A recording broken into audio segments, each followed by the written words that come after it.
El búnker en la boca del Averno, por M. Azuara.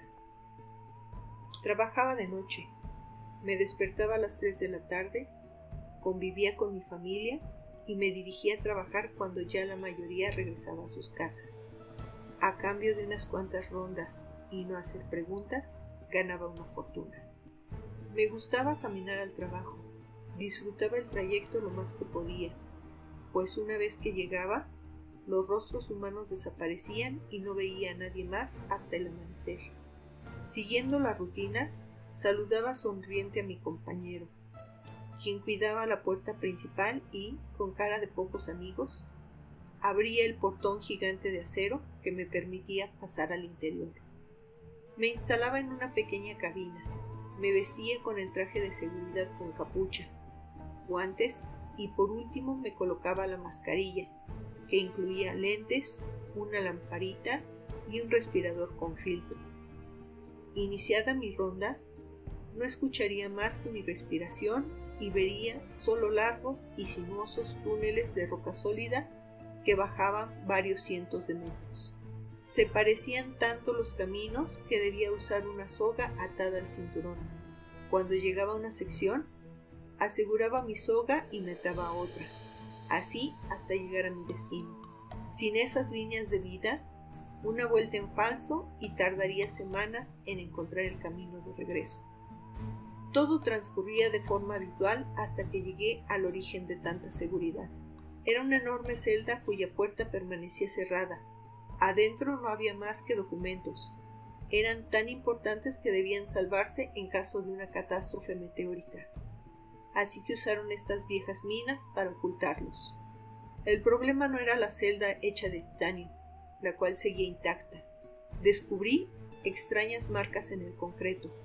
Entonces supuse que violaron la seguridad. Al ver que las huellas del intruso emanaban vapor, se me ocurrió tocar el piso, y el pánico me invadió cuando se comenzó a derretir el grueso guante que me protegía. El inmenso sopor del lugar entró por el orificio y quemó mi mano con el aire caliente. Inhalando y exhalando para mitigar el dolor, saqué la cinta que siempre cargaba y cerré la abertura. Decidí regresar. No había salario que me obligara a buscar la cosa que se infiltró. Corrí siguiendo la soga. Los resuellos que salían del respirador resonaban amplificados en las paredes de piedra que ahora exudaban y dejaban salir de sus hendiduras animales rastreros que también escapaban del calor. Llegué al cambio de soga y con las manos temblando me até a la del siguiente trecho. Tal era mi temor que jalé de más y noté que estaba ligera. Mi corazón se aceleró cuando comprobé mi suposición. Estaba rota. Me dejé caer sin saber qué hacer. Todo estaba perdido. Mi cabeza alterada era incapaz de recordar el camino. De pronto escuché un sonido, como del cincel que golpea una piedra. No, más bien era como 2 cascos de caballo que golpeaban el concreto. De inmediato, mi imaginación trabajó de más y unió las piezas. Túneles profundos, calor capaz de marcar el concreto, 2 cascos de animal. La imagen de un ser maligno se formó en mi mente y casi me da un ataque.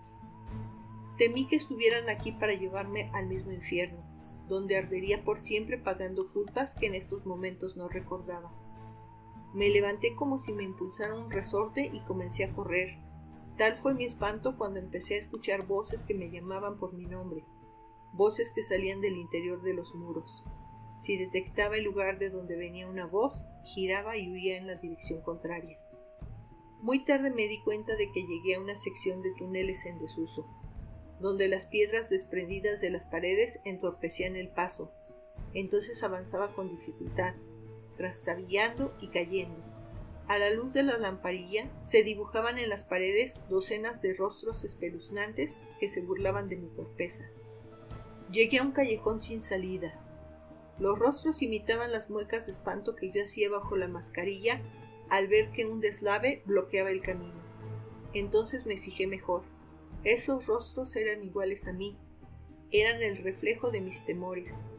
Mientras más temía, más rostros aparecían. Aguantando el dolor de mi mano quemada, empecé a sacar las rocas que bloqueaban el paso. Regresaron los susurros. Escuchaba un continuo no.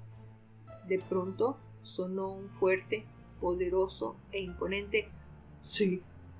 Me paralicé. Si el mal tenía voz, esa sería. Entonces, del otro lado del túnel, detrás del bloqueo, sonaban de nuevo los cascos de animal y cuando más cerca estaban del deslave, la pared comenzó a temblar. Del otro lado golpeaban para abrir camino hacia mí. No lo pensé 2 veces y regresé sobre mis pasos hasta que encontré otro túnel. Y al no escuchar los cascos, pensé en descansar un poco, pues ya me faltaba el aliento y tosía por la boca seca. Los lentes empañados por mi respiración agitada no dejaban ver con claridad. Sería gracias a eso que cuando vi siluetas más adelante en mi camino, no grité a todo pulmón. Podía asegurar que no era mi rescate. Nadie notaría mi ausencia hasta que finalizara mi turno, pues solo hay 2 guardias, el de la entrada principal que no deja entrar a nadie y el otro que no debe dejar salir.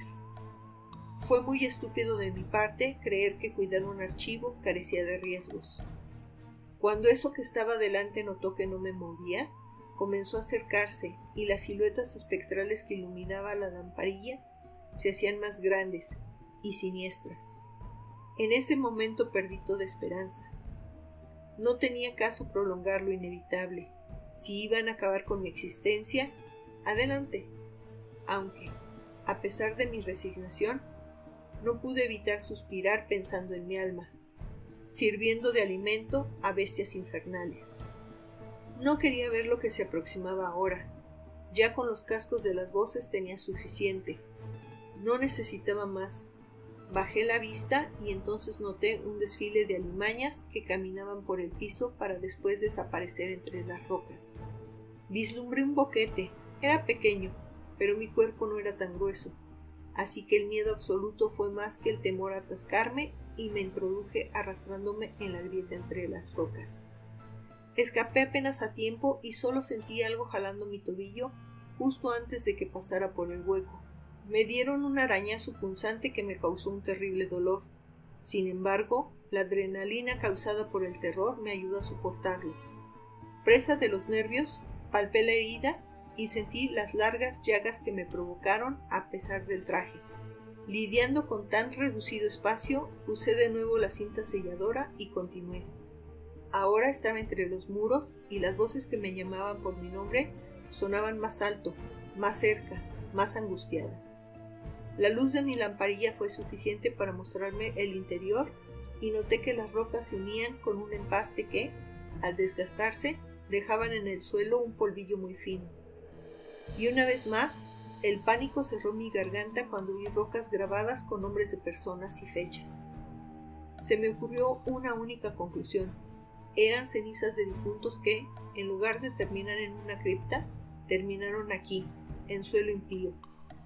Quizás los grandes empresarios jamás supusieron que construían su búnker en la boca del Averno, o, quizás, sabían con dolo calculado lo que hacían. Sería por la psicosis, pero escuchaba las voces rogando porque los llevara. Así que tomé puñados de ceniza y los metí en mis bolsillos. Si mi tiempo estaba contado, al menos intentaría ayudar a estas almas en pena. Conforme avanzaba por la grieta, recogía más y más ceniza. Era tanta que ya se había filtrado por la mascarilla e invadía mi nariz, boca y pulmones.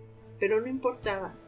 Llevaría toda la que pudiera para que, si moría, me enterraran con ella en un lugar sagrado. Llegué al final de la grieta y salí hacia un túnel.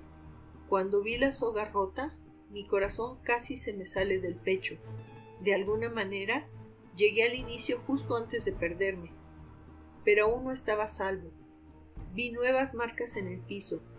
Las pisadas antinaturales seguían humeando y no tardé en escuchar los cascos a lo lejos. Avanzaba cojeando. Esperaba encontrar el resto de la soga antes de que regresaran y me atraparan. Procuraba no hacer ruido. Incluso trataba de acallar mi respiración a través del filtro. Hasta las voces en las paredes sonaban en tonos muy bajos. Ahora ya no huía de ellas, al contrario, iba a donde me guiaban. Escuché los cascos y mis piernas flaquearon. Cientos de rostros histéricos dibujados en las paredes reflejaban mi deseo de salir corriendo de nuevo, pero las voces repetían un no. Pese a que la vena de mi frente estaba a punto de reventar y que mis dientes castañaban, les hice caso. Me detuve, me pegué al muro, queriendo ocupar el mínimo espacio en este mundo demoníaco.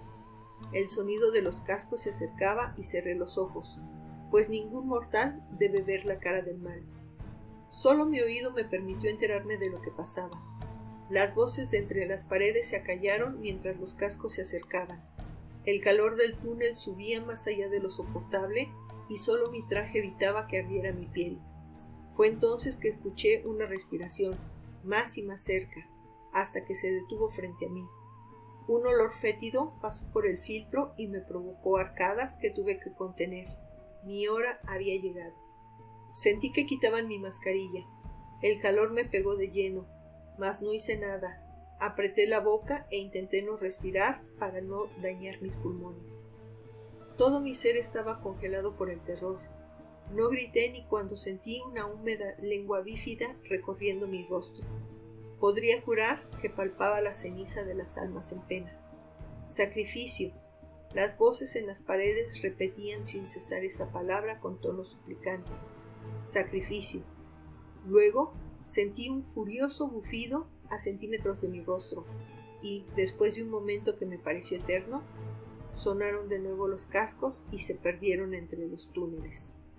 Cuando no los escuché más, me puse la mascarilla y, siguiendo las voces, llegué a la soga que me guiaría a la salida.